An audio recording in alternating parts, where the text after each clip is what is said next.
അസ്സലാമു അലൈക്കും വറഹ്മത്തുള്ളാഹ്. നമ്മുടെ കൗൺസിലിംഗ് സെന്ററിലേക്ക് ഏറ്റവും കൂടുതൽ വരുന്ന പേഷ്യൻസുകൾ ഒരു ടീമാണ് OCD, വസ്വാസ് ബാധിച്ച ആളുകൾ.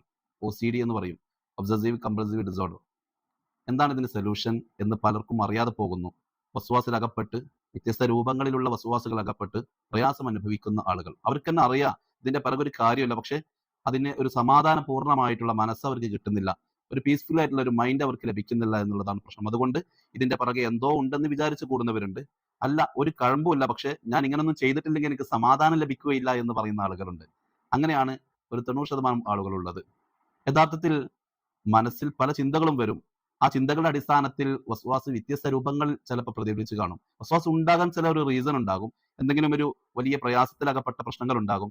ഏതെങ്കിലും രൂപത്തിൽ മനസ്സിനെ വളരെയധികം ഡൗൺ ആക്കി കളഞ്ഞിട്ടുള്ള എന്തെങ്കിലും സംഭവത്തെ ശേഷം തുടർന്നുണ്ടാകുന്ന ഒരു കാര്യമായിരിക്കും കൂടുതലും വസ്വാസ് എന്നുള്ളത്.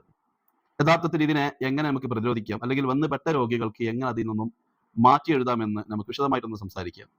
അതിനു മുമ്പ് ചില ആളുകൾക്ക് ഇത് വൃത്തിയാക്കുന്നിടത്തായിരിക്കും വസ്വാസ് ഉണ്ടാവുക. കഴുകിയത് ശരിയായിട്ടില്ല, വീണ്ടും കഴുകുന്നു.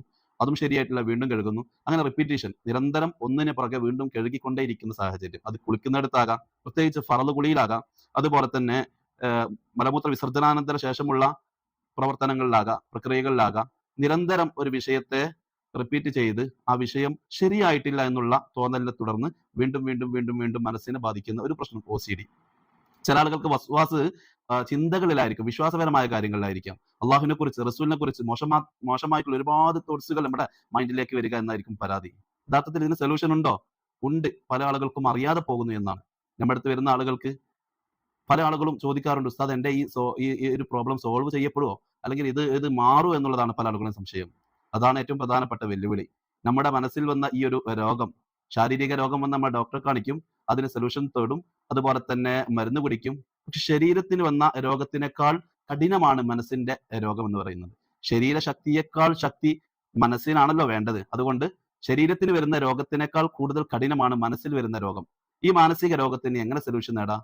കുറെ മരുന്ന് പിടിക്കുക, അതൊക്കെ അതിന്റെ ഒക്കെ അപ്പുറത്ത് മനസ്സിന് പീസ്ഫുൾ ആയിട്ടുള്ള ഒരു മൈൻഡ് കൊടുക്കുന്ന, അല്ലെങ്കിൽ സമാധാനപൂർണ്ണമായ മനസ്സിലേക്ക് എത്തുന്ന കൗൺസിലിംഗ് ആണ് ഇതിന് പരമപ്രധാനപ്പെട്ട ഒരു സൊല്യൂഷൻ.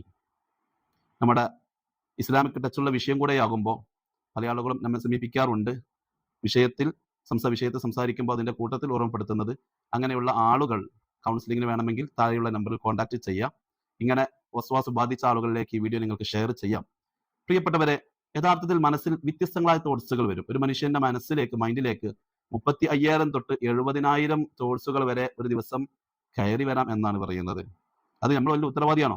ഒരിക്കലും അല്ല. നമ്മൾ ഇതിന് ഉത്തരവാദിയല്ല എന്നുള്ളതാണ് യാഥാർത്ഥ്യം. ഈ യാഥാർത്ഥ്യത്തെ നമുക്ക് ഉൾക്കൊള്ളാൻ പറ്റുന്നില്ല, അല്ലെങ്കിൽ മനസ്സിലാക്കാൻ പറ്റുന്നില്ല. എന്തുകൊണ്ട്?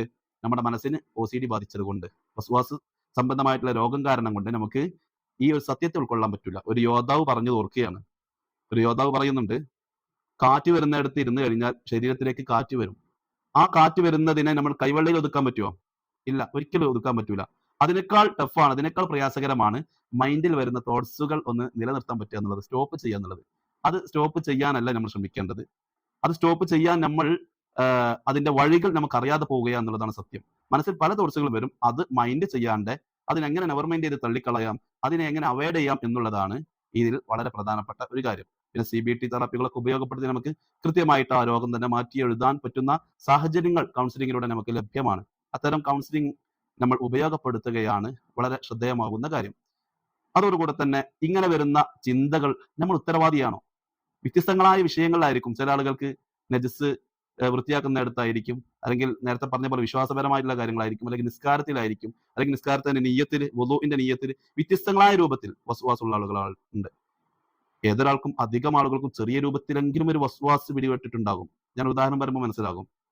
രാത്രി കിടന്നിറങ്ങുന്ന സമയത്ത് നമ്മൾ ജസ്റ്റ് എല്ലാം ഓഫ് ചെയ്ത്, എല്ലാം ക്ലീൻ ആക്കി അടുക്കള ഡോർ അടച്ച് നമ്മൾ ബെഡ്റൂമിലേക്ക് പോകുമ്പോൾ വീണ്ടും ഒന്ന് സംശയം, നമ്മുടെ പിന്നെ ഡോർ അടച്ചിട്ടുണ്ടോ, ലോക്ക് ചെയ്തിട്ടുണ്ടോ, ഇനി വീട്ടിൽ നിന്നും നമ്മൾ പോകുന്ന സമയത്ത് ഡോറ് പൂർണ്ണമായിട്ട് ലോക്ക് ചെയ്തിട്ടുണ്ടോ, ഒരു സംശയം.